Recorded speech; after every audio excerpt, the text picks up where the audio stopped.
नमस्कार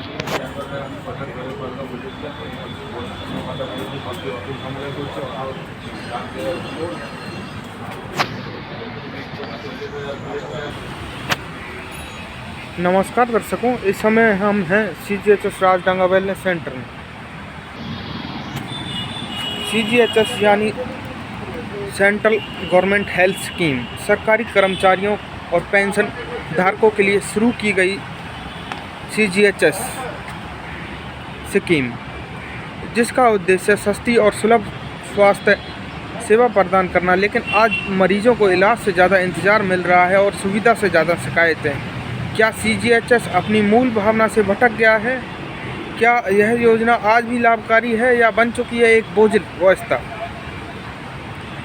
आगे की खबरों के लिए हमसे जुड़े रहिए। मैं त्रिलोक सिंह, कैमरा पर्सन अंकित के साथ CGHS राजडांगा लाइव।